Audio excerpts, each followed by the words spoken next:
Since the advent of the news cameraman in the earlier part of this century, we have become accustomed to seeing dramatic scenes unfold throughout the world as we watch in the comfort and safety of the cinemas and our own homes. We have seen history in the making as the events that have shaped our lives have been caught on camera as they happened.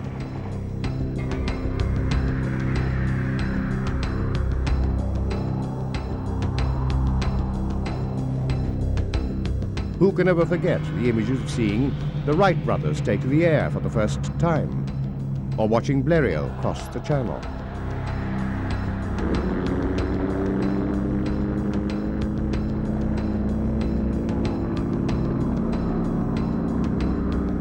Many will remember the vision of Hindenburg landing in Paris. Many more will remember the day when the first man flew in space, or the moment when the first human being set foot on the moon.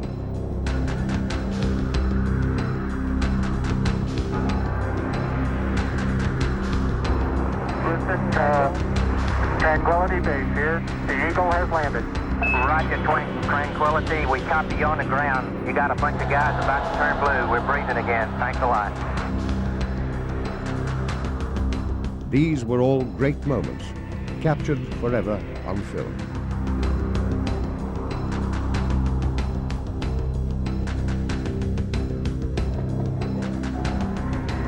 That's one small step for man, one giant leap for mankind. But alongside those momentous images, we have also seen many dramatic scenes of a more somber nature. The trenches of the First World War, the bombed-out towns and cities of Europe in the Second World War, the attack on Pearl Harbor, Hiroshima.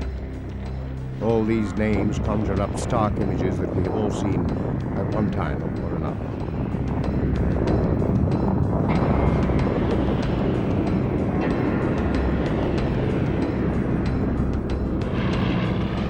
The jungles of Vietnam, the deserts on fire in Kuwait. War has always been an excellent provider of compelling newsreels. Can you remember the day or where you were when President Kennedy was shot dead in Dallas? Or the day the Iranian embassy was stormed by the SAS in London?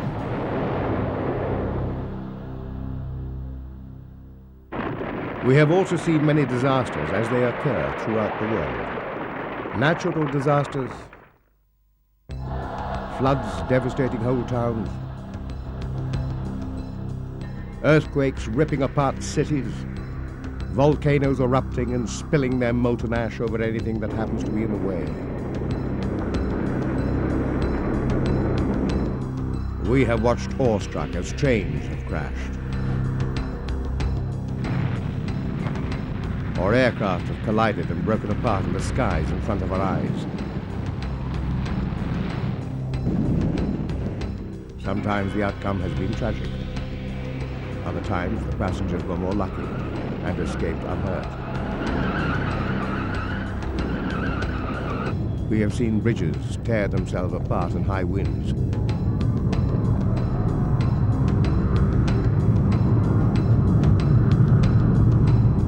And grandstands collapse at sporting events. Buildings have burned to the ground as the cameras have continued to turn. Even on the high seas, we have watched great ships and liners of the world, such as the Titanic, go down to a watery grave. Wherever and whenever dramatic scenes have occurred, the news camera has always been there. Sometimes during the event, sometimes immediately after.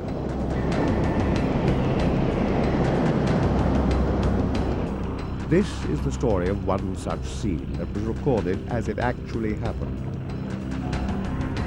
The tragic last act of a drama that was played out in front of the world, and a scene that was witnessed by several newsmen, and one that has become one of the most shocking images ever recorded: the demise of the Hindenburg.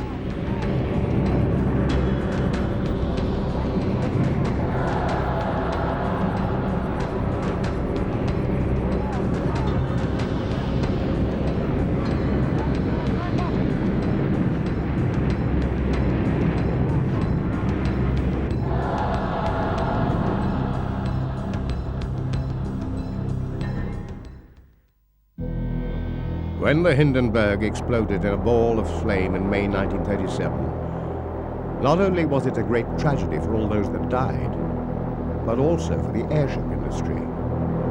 The lighter-than-airship had, for almost 3 decades, been the king of the skies, transporting passengers in absolute luxury from one part of the globe to another. Now this fiery disaster had brought the airship era to an untimely end. The cause of the accident has never been confirmed, although many theories have been put forward, including the possibility of sabotage. There had been a spate of bomb threats previous to the flight, and Dr. Hugo Eckener, the ship's designer, was renowned for his opposition to his Zeppelin being used for Nazi propaganda, something which had infuriated Goebbels himself, and enough for him to denounce Eckener publicly. Another important factor to consider has to be that the Hindenburg was held aloft by highly inflammable hydrogen gas, whereas the American airships and today's modern-day non-rigid airships use non-flammable helium gas.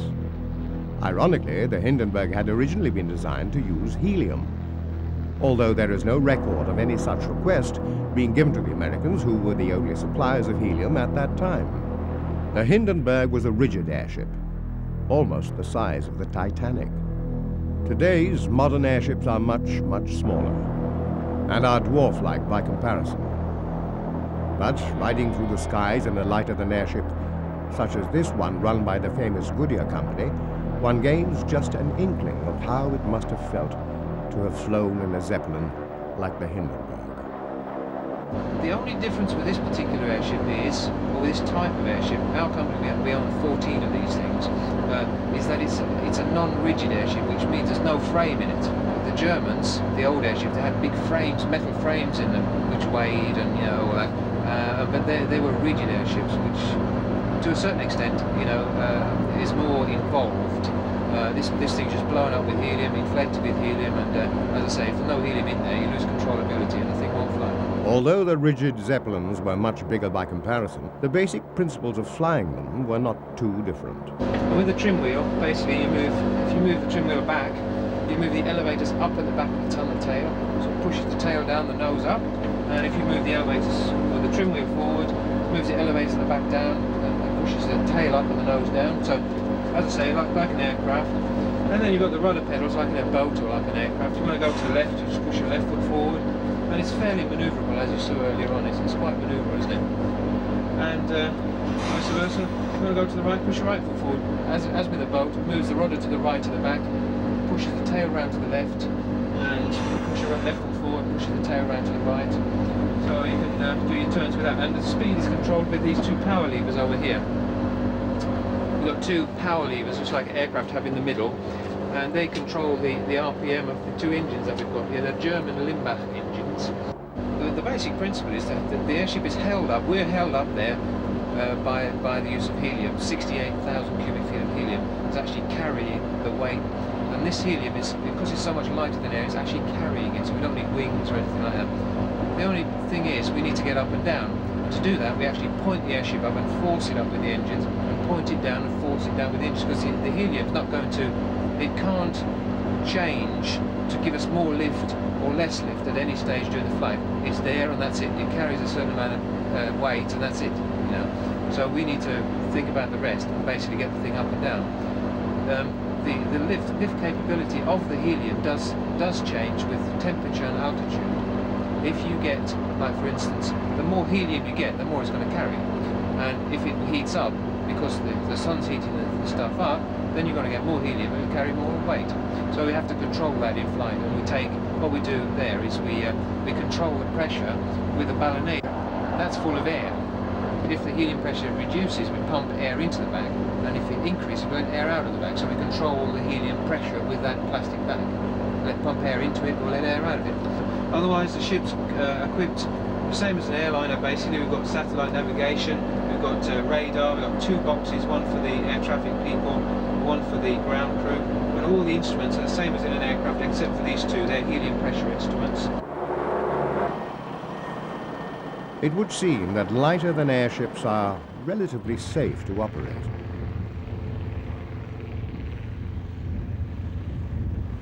Even the landing technique used today is still the same as it would have been for the Hindenburg on that fateful day.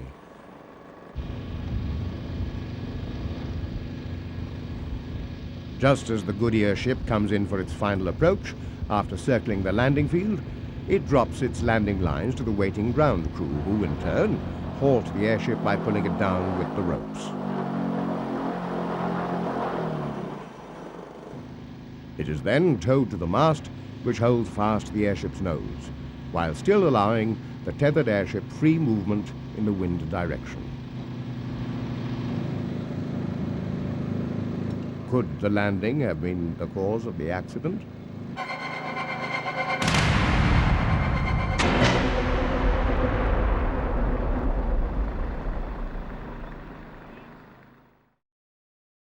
The story of the airship begins in the late 1700s. The French Montgolfier brothers made the very first recorded ascent in a balloon made from paper in 1783. Heated air forced into the balloon created the lift necessary to carry a man. The first flight across the English Channel was also made by a Frenchman, Jean-Pierre Blanchard, in 1793. Ballooning became a very popular pastime in the 19th century. Balloons were even used as spies in the sky during the American Civil War and the Franco-Prussian War. Napoleon had used balloons over the battlefield at Waterloo. In 1897, the inventor Schwartz created, way ahead of its time, an aluminium contraption which was technically the world's first rigid airship. But the real grandfather of the airship industry has to be Count Ferdinand von Zeppelin. Zeppelin had served as a balloon observer during the American Civil War. And he was the founder of the famous Zeppelin Company, a name that became legendary throughout the world as the builder of rigid airships. Based on his experience with balloons, Zeppelin came up with the idea of a rigid ship that housed a number of individual balloons or compartments. The idea was based on the same principle that shipbuilders use, the loss of buoyancy being minimalized in the event of damage. The framework was made up with a number of transverse frames, made from aluminium to reduce weight as much as possible, and these were braced with wires. Zeppelin's first practical rigid flew on July the 2nd, 1900. The LZ-1. Vertical control was achieved by the ingenious use of a suspended sliding weight. With Count von Zeppelin at the wheel, the 416-foot-long cylinder slowly rose from Lake Constance for a flight that was to last for 18 minutes. The airship was born.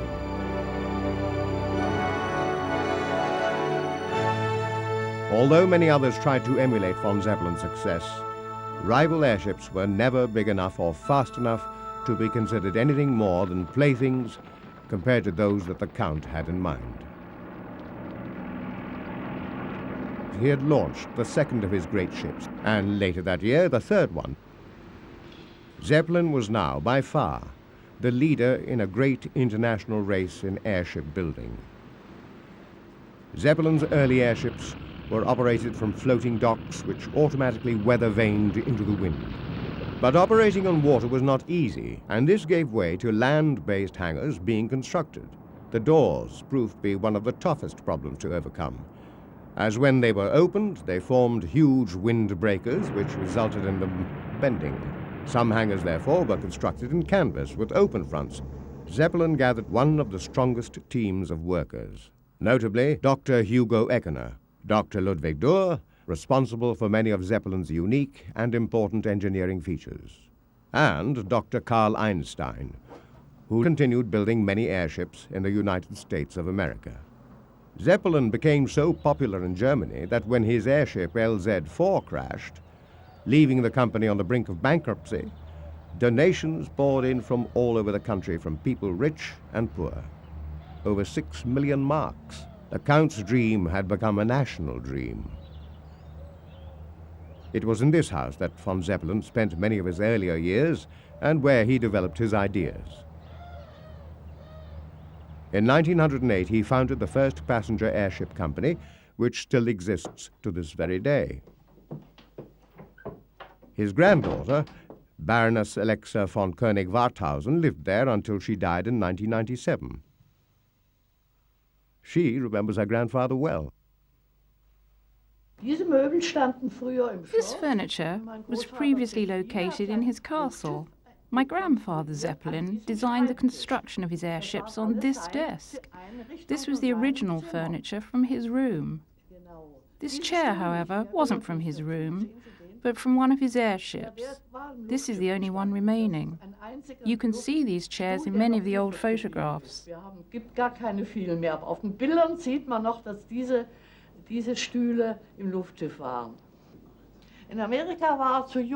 In America, my grandfather was in his youth. He took part in the Civil War as a balloonist. He brought the ideas he then had back to Germany. He was always good at motivating those around him. He shared his ideals and everyone wanted to help him. They all loved my grandfather and would do anything for him. The country loved him. He would just tell his workers what he wanted done and keep them motivated until the job was finished. But even when he had some genius idea, he would always let them improve on it or have their input. He would never dictate what they must or must not do. When he asked the designers if they could build an engine lighter than the Mercedes, they just went ahead and built one. I always remember going on one of his airships for the first time. He was so proud of it. After that, I was hooked. I always went up whenever I could, and for a child, there was no better way to travel.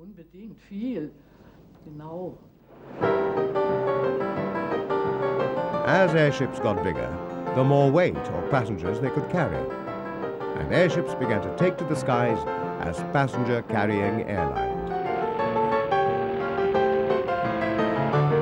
The ships had passenger promenade decks, luxury cabins, and full restaurant facilities. Thousands of passengers were now being carried thousands of miles, all with a perfect safety record. By 1910, a network of German cities had agreed to build airship sheds at their own expense, from which the lines could operate as passenger terminals. There were also vast improvements made in the design of the hangars, with folding doors being fitted, which would roll back safely against the hangar walls.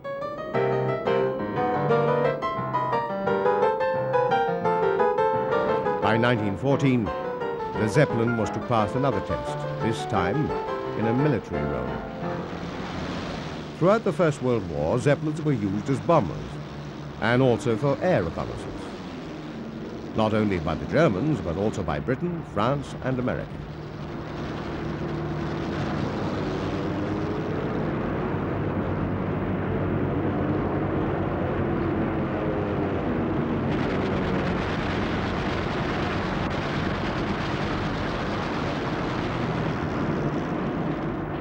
Count von Zeppelin died in March 1917, but Hugo Echner continued with his dream.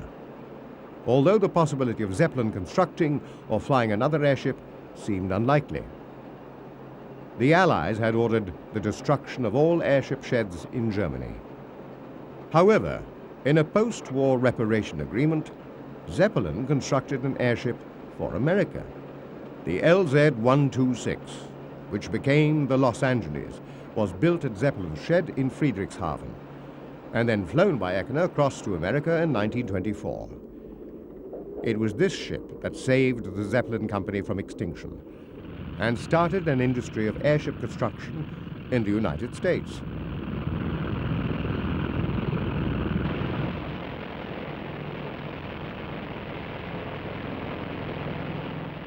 Whilst Echner was busy fundraising for Zeppelin in America and wooing support for his industry, the world's interest in airships shifted towards the North Pole.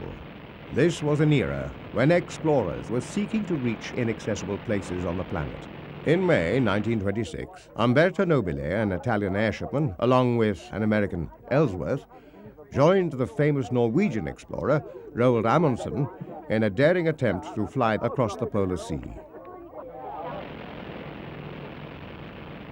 Beaten by only 4 days to be the first aircraft to do so, the Norge seen here taking off from Kings Bay near Spitsbergen, successfully became the first airship to reach the North Pole. And 46 hours later, after a hazardous flight through fog, snow, and blinding winds, she landed safely in Alaska. In 1928, the Zeppelin Company launched their most ambitious project yet, the most successful airship in history, the Graf Zeppelin. Hugo Eckener invites you on board. I want to send a greeting to my numerous friends and invite them to take a trip with me over the beautiful Switzerland. Eckener stated that the magnificent Graf Zeppelin was not only an airship in which one could fly, but also an airship in which one could voyage. On her 7th flight, the Graf Zeppelin took 20 fare-paying passengers across the Atlantic. They landed at Lakehurst, New Jersey. The next challenge was to circumnavigate the world. And this airship, the largest in the world, was the first to do so, in less than 2 weeks. Germany, after 25 years of building rigid airships, had finally achieved the dream that von Zeppelin had set out in 1900. A ship that would eventually carry thousands of passengers majestically and in absolute luxury on long voyages throughout the world. The Graf Zeppelin was just such an airship.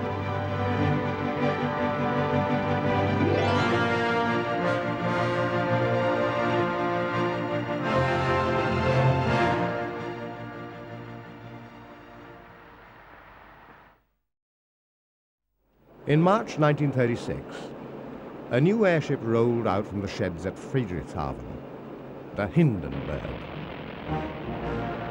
In May 1936, she went into service, and between then and October of that year, the Hindenburg covered no less than 10 transatlantic round trips between Frankfurt and Lakehurst. She also completed several round trips to South America. This was the airship of all airships. A flying hotel, carrying 72 passengers and more than 30 crew. She was immense. In fact, only 70 feet shorter than the Titanic. Here at last was the airship of von Zeppelin's and Hugo Eckener's dreams. Besides passengers and mail, the Hindenburg also carried cargo in her hold. Anything from livestock to heavy machinery to automobiles and even aircraft. In 1936, she covered 200,000 miles, carried 3,000 passengers, and 41,000 pounds of mail and freight. She never once missed a scheduled flight, and never once had to abandon a flight or turn back. The Germans and Zeppelin had now demonstrated to the world that the commercial rigid airship was a viable and extremely comfortable method of travel. At $400 for a one-way ticket or $720 for a return, this method of travel was far beyond the wallet of the average person, but nevertheless flights were constantly fully booked, long in advance, and for the first time, the airline business was starting to break even. Noiseless and vibrationless, the airships provided the ultimate in oceanic travel. So quiet and so smooth, in fact, that passengers would often miss the takeoff, thinking the ship was still on the ground. One American newspaper referred to the Hindenburg as a galleon of the air. So stable was the Hindenburg in flight that a game was played to see how long one could stand a pencil on end without it falling over. Eventually, most got tired of waiting. Even when passing through stormy weather, nobody got airsick on the Hindenburg. A far cry from today's jumbo jets. She was far faster than the steamships, far more regular in schedules, and even more important, the rigid airship appeared to be safe. The age of airship travel had truly arrived, and at the time, it seemed years away before any heavier-than-air machines would truly be able to compete with these gigantic lords of the sky. There was also a sister ship to the Hindenburg under construction at Zeppelin, the LZ-130, and furthermore there was an even bigger airship now on the drawing boards, the LZ-131. The LZ-130 became the Graf Zeppelin II, which had a short and uneventful career. the LZ-131 never got much further than the drawing board.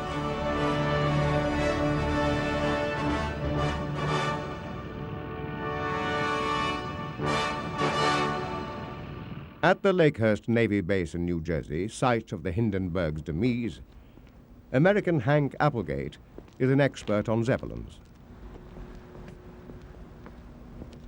This hangar houses a replica of the control gondola of the Hindenburg. This was used on the feature-length movie produced in 1975, a film which supported the theory of sabotage.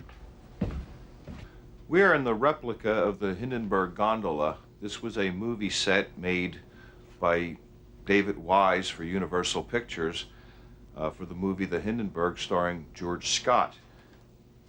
This is the control for the steering mechanism to go left and right. It was connected by chain and wires to the fins to the rear of the ship. This controlled the left to right movement. Over here, the elevator controlman would control the direction, the up and the down position of the ship, again through chain and rods. In this position here, this is control the hydrogen valving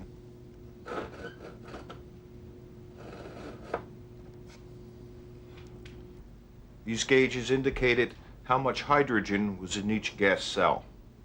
This was a master control to open all of the gas cells at the same time.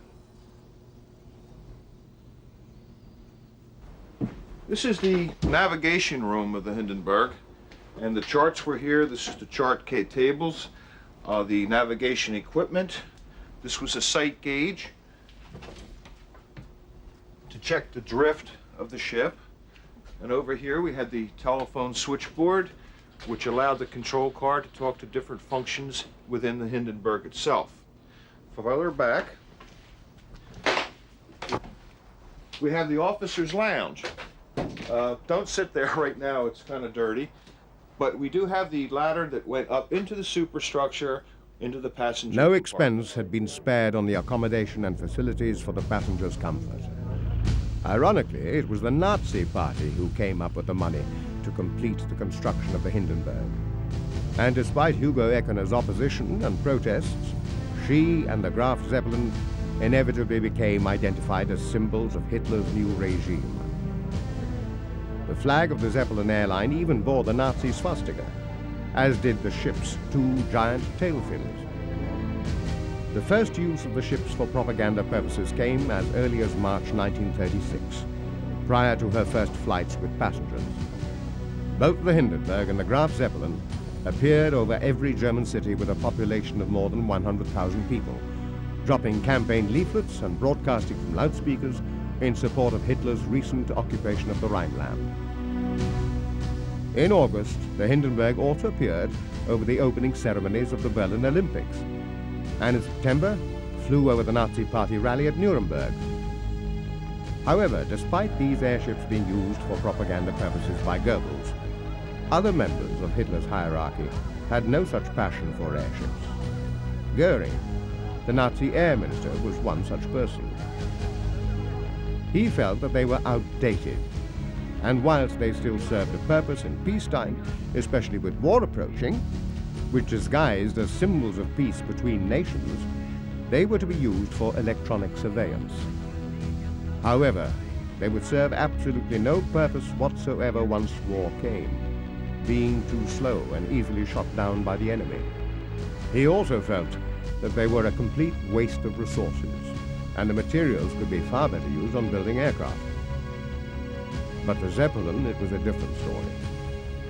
They were now discussing an ambitious 10-year plan to build a fleet of 40 airships such as the Hindenburg, operating a global regular passenger service by 1945, with new terminals being built at Frankfurt, which was to become the Hindenburg's home, and another commercial airship port being planned in America, which was due to soon come under construction. Zeppelin with Hugo Eckener seemed to be the unchallenged master of the skies.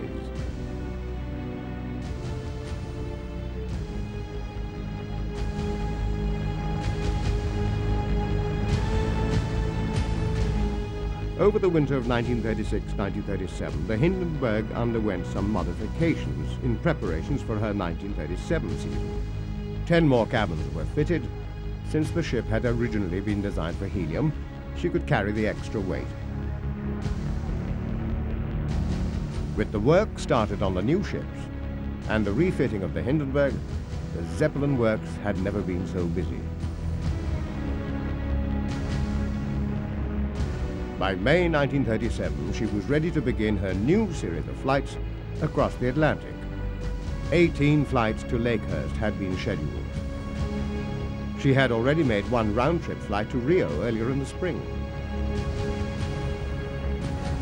The passengers found the accommodation on board was now even more spacious and luxurious than before. We are here in the Zeppelin Museum in Friedrichshafen in the main Zeppelin Hall. We are underneath the reconstruction of LZ-129 Hindenburg. We built this model to the exact same blueprints as used on the original one. It was constructed to show visitors to our museum what life was like on board one of the great Zeppelins at that time. This is the place where passengers would have boarded, just as you would with a jumbo jet today, up these steps to the passenger accommodation on the A deck above us.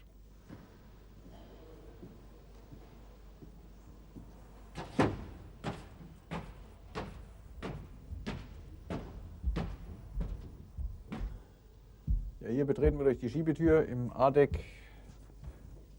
They would pass B deck, which housed the crew quarters, up some stairs to A deck, which is the leisure area. This is where the guests relaxed and were provided with coffee or champagne, whatever they wished. The crew were very courteous. Man konnte auch die wunderschöne Aussicht hier durch die Panoramafenster genießen. This is the promenade deck, where the passengers could get a magnificent view of the scenery passing by below them. Hier sind wir nun im Schreibsalon. Hier konnte aus dem This is the reading and writing room, just as you would find in any grand hotel. Across the other side, you would find the dining areas and sleeping accommodation. Hier wurden dann die Briefe eingeworfen und mit dem Bordstempel versehen.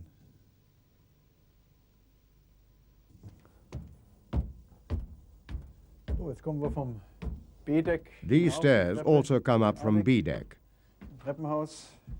And the passenger cabins are all located to the left and right-hand side of this corridor. Again, everything is just as it was in 1937. Here we have a cabin which has been made ready by the crew for the night. Each one has a double berth, one on top of the other. During the day, these would be folded away. Here you can see an original lightweight aluminium bed ladder. This, of course, is the wash basin, made of an early type of plastic, again to save weight and space. This also could be folded away.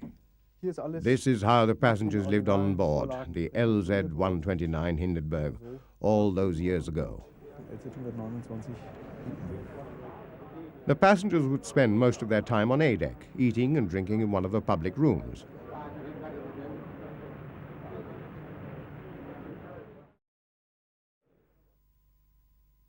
Alfred Grotzinger worked in the kitchen on the Hindenburg. Well, we started with the breakfast, which was American style. Soft drinks, everything which was available, coffee, tea, hot chocolate, juices, orange juice, everything was fresh. Don't forget, canned drinks weren't available at that time. Then we served cold cuts of meat, toast, butter, different types of eggs to choose from. Well, that was breakfast for the passengers, and then came the lunch. Lunch was, well, each day there was a different soup as a first course. Then we served a meat dish with vegetables and salad, then a dessert, and if the passengers wanted it, coffee and mocha afterwards. In the afternoon, there would be coffee and cakes and sandwiches. In fact, anything they wanted, we would try and provide. In the evening, we would serve dinner, starting with something like fresh lobster, shrimps and other appetizers. Then again, another meat dish, complete with vegetables and salad. We even had 24-hour room service and served sandwiches all night. But this didn't get used too much because the passengers never really got too much of an appetite. There was no exercise for them, you see. The whole business of food was more or less for fun, the whole eating business. And this is still common on ships. It's really to stop boredom. Unlike today's air travel, where the meals are already prepared and cooked, we didn't have any ready-made foods with us. We had to prepare and cook everything. More or less everything was fresh. We also had very limited space to work in. The kitchen was very small and the cooker only had 4 cooking rings. We had to carefully plan everything as to how we would get everything ready at once. The cooking rings were electric. These had one big disadvantage. They had an automatic safety shut-off in case they overheated, so if we had to cook on them for a long time, or maybe cook something very hot like steaks, it often used to happen that during lunch preparation or dinner, the automatic shut-off would come in and turn off all the power. That used to happen quite often and would be a problem for us. But I don't think the passengers ever knew.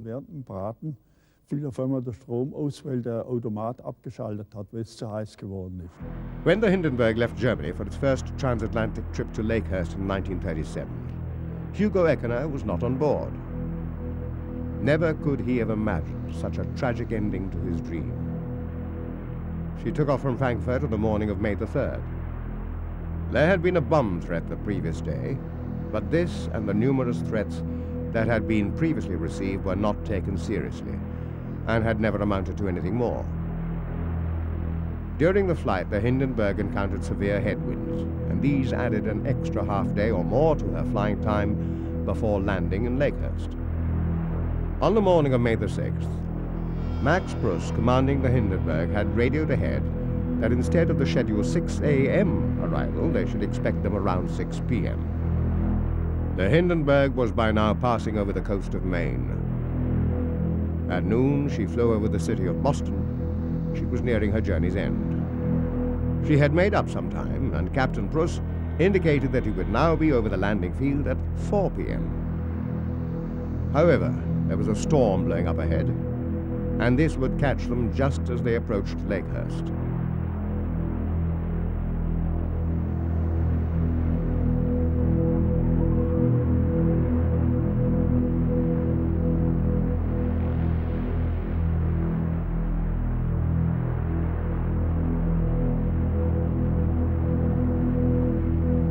Eugen Bentley was a crew member on the Hindenburg during that flight.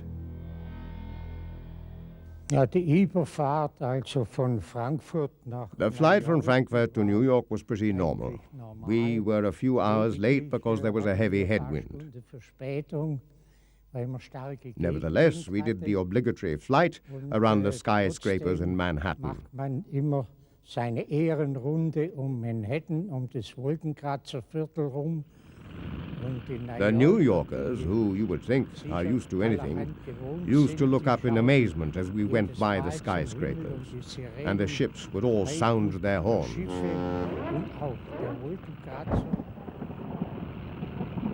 Having cleared New York by 4 p.m., the Hindenburg was over Lakehurst.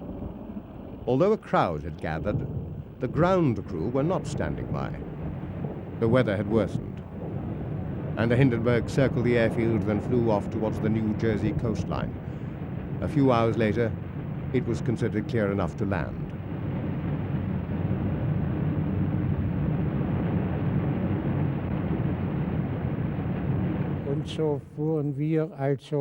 And so in we flew, about 70 meters from the ground, and the holding team were assembled below us.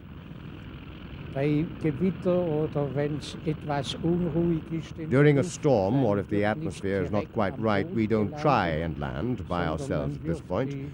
We drop the landing ropes from the bow, and the holding team will try to pull the ship down. Und die Haltemannschaft versucht dann, das Schiff also herunterzuziehen. John Iannocone was one of the landing crew on duty at Lakehurst that day. at the ground crew, and I think she dropped He watched the Hindenburg make her final approach. And it stopped raining, and it was starting to clear up. And the first thing you know, the ship went on by us and came back again on the second time, and that's when she proceeded to make her landing. When she got over the ground crew, it seemed to like the wind had died down, and the people, the airship dropped their 2 landing lines, and the ground crew had a hold of them. And that's when I noticed a big red glow just forward of the top fin. Die Landung ist genauso gewesen wie immer. The landing seemed as usual. We didn't notice anything out of the ordinary. We had often flown through thunderstorms and there had never been a problem. We had never had any problems or calamities with the Hindenburg. As we were about to come into land, 6 men were ordered up into the bow section. This, again, is normal to distribute the weight. Since I was free and didn't have to prepare food, I went forward and headed to the bow section. In die Spitze. Aber unterwegs war dann eine Luftluke, nannte sich das, ne? Die immer geöffnet war, und da habe ich gedacht, das ist on the way forward, I noticed an air valve, which was to remain open, with the fresh air coming in. I thought this would be a good place to sit, so I sat down on one of the girders. I looked down. Suddenly there was a very strong shock going through the ship. I could see people below me running away. I thought, what has happened? Perhaps one of the landing ropes broke free or something like that. But then I looked above me and couldn't believe what I saw above my head. Fire.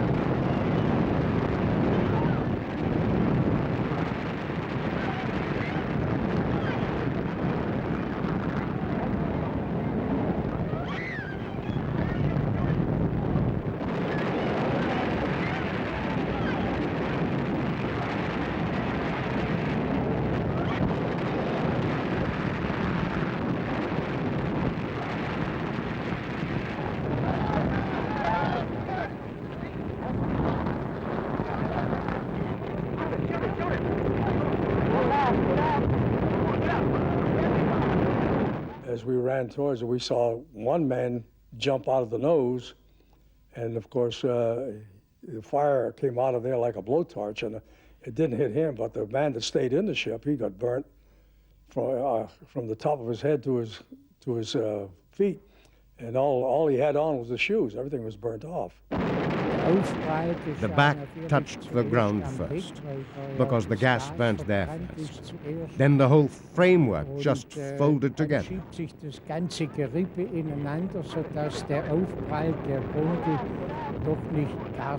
The actual crash was not that hard, but we were tipping up at a very steep angle, and I was thrown out over past one of the engines.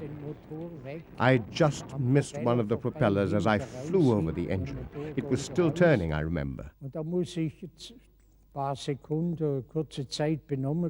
then I blacked out. When I came to, I instinctively ran away from the ship, although I was in a complete daze.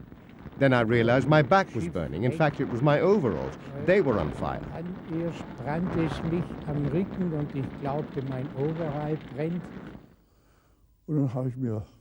I just thought I had better get off the ship. I thought that I would wait for the gondola to hit the ground and then try and jump off. I cannot remember now how I did get off. It just seems to me that I blacked out and then fell through never-ending space. I do remember thinking this was the end. But then I was lucky. I hit sand. It was soft. I managed to get to my feet and run away.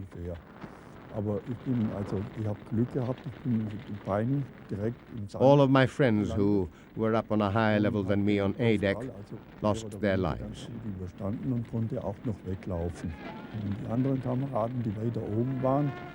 Die sind alle ums Leben gekommen. Und ich habe verhältnismäßig also nicht mal so arg viel davongetragen. I was hardly injured, just a few cuts and bruises, but I was taken to hospital. I was in a severe state of shock. After we got on the ground, most of us ran towards the ship to see what we could do. And we saw a lot of the passengers and part of the crew running out from underneath it. And in my particular area, we got close to the ship and we saw an old couple still in the ship, and we helped them to get out. Also saw the little cabin boy run out from underneath it. He was soaking wet. One of the tanks burst above him and soaked him. And after it hit the ground, we could see him running out from underneath it. It was just an accident that happened, and if it had used helium, the fire would never happen. Nothing would ever happen to that ship. Was it the hydrogen that caused the accident? Maybe. But what actually started the fire in the first place? One theory was a small time bomb was left in the mail, which contained a photo flash bulb on a timer, enough to spark off the fire. As the flames burnt well into the night, newsreel cameras had been there to record every second of the disaster. It was a miracle that anyone could have survived this. Whatever the cause, 35 passengers had perished in the flames. The injured were ferried to hospital, many of them seriously burnt, some of them beyond recognition. Captain Pruss was one such unfortunate victim. Among the survivors were these crew members, including the young cabin boy Werner Franz, who escaped without a scratch.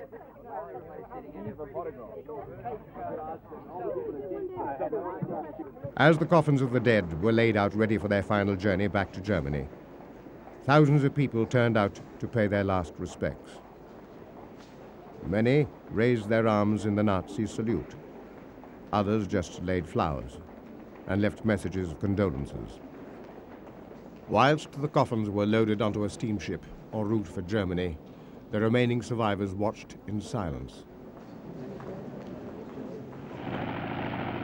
This was the harsh reality of the Hindenburg disaster. A twisted, tangled mass of scorched girders and a few shreds of blackened fabric. This is all that remained of the once proud and mighty German airliner, the Hindenburg, as it lay on the field at Lakehurst. A naval inspection board, headed by one Captain Haynes, inspected the wreckage, in the hope that the smoldering ruins might yield a clue as to the cause of the disaster. For Hugo Eckener, this was the end of a dream. A life's work was lying in ruins. Zeppelin airships were finished. Nobody would want to fly in one after this. Eckener believed sabotage to be the cause, but had to publicly retract his statement by the order of Hitler. At the inquiry, Eckener himself, having grounded the rest of the Zeppelin fleet, headed the German delegation. Of course, you will realize yourself that in this moment, as long as investigation is pending, it is impossible for me to give you any statements or any ideas regarding the causes of the disaster. Scientists at NASA, home of the American space program, have been researching the disaster of the Hindenburg, trying to find a possible cause. Well, here at NASA, basically orchestrated investigation that involved a number of investigators from the NASA Material Science Laboratory. To start off with, it was necessary to have samples. I'd like to show you some of the samples that were necessary, and this is from the Hindenburg. These were recovered at Lakehurst after the accident. Here's another set of samples from a collector in Chicago. In addition to the Hindenburg samples, also acquired fabric samples from the Graf Zeppelin, the one that was built prior to this, the 127, and also the Graf Zeppelin that was built after the Hindenburg. And we found the analysis here was, the purpose of that was to understand the makeup of the fabric, and particularly the doping process, because the literature was quite unclear as to what airship, what doping process was used on what airship. So the purpose of the analysis here was to make that determination and also to get some correlation between the various airships and also some correlation between the samples I have here, which obviously we couldn't put under a destructive type test, but what we call a non-destructive test. And then the samples we used in flame propagation all were used in a destructive manner, but we needed correlation between what we call those shop samples and the actual Hindenburg fabric and doping process. The microscope obviously magnifies the image of the sample that you're looking at many times fold. And it's this apparatus then is what identifies the elementary nature of the fabric and particularly the doping process used on the airships. Addison Bain found that, remarkably, there was a significant difference in the doping process used to seal the Hindenburg than was used in other ships. The fabric was found to contain highly combustible compounds. The same propellants could also be found in rocket fuel. What is done here, this particular sample is an LZ sample of fabric. This is the red side with the iron oxide and the aluminized side on the other side. So what happens is the investigator puts this into the machine. The machine reads that and actually identifies a fingerprint. Every material has its own fingerprint or spectrograph. Basically what's being read is the organic structure, the celluloids, the acetates, and that type of compound.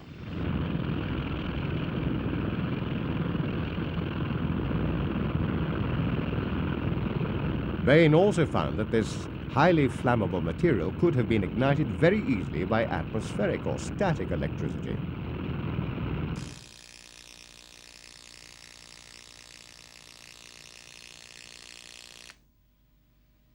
What you saw there was about 30,000 volts.